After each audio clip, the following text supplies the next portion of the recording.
unlocking the mystery of to rack one's brains. Hello, everyone. Welcome to our channel, where we make English language learning fun and accessible.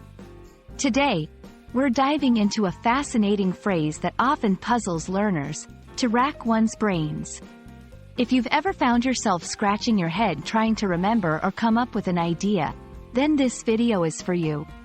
Let's decode this expression together and explore how you can use it to enhance your English speaking skills. To rack one's brains is an idiom that means to think very hard or try to remember something with a lot of effort. Imagine your brain is being stretched or pushed to its limits to find a solution or recall a piece of information. This phrase vividly captures the mental struggle involved in digging deep into your memory or creativity.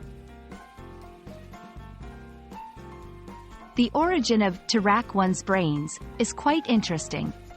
The term rack refers to a medieval torture device used to stretch victims' bodies to extreme lengths.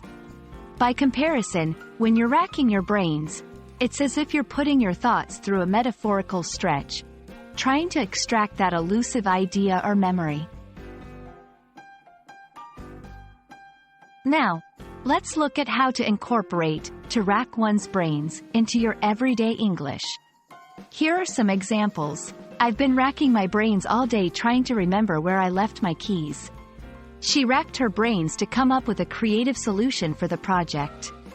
Notice how the phrase can be adapted to different subjects: I, she, he, they, to indicate who is making the effort to think or remember. If you enjoy learning idioms, here are a few similar expressions that convey the effort of thinking hard. To break one's head over something, another way of saying putting a lot of effort into solving a problem. To chew over something, to think carefully about something for a period.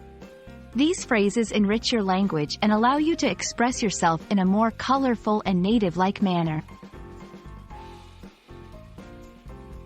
That's it for to rack one's brains. We hope this video has shed light on this intriguing phrase and you feel more confident using it in your conversations. Remember, idioms are a fantastic way to spice up your language skills and sound more like a native speaker. Keep practicing. And don't forget to rack your brains with more English idioms and expressions. Thanks for watching, and see you in the next video.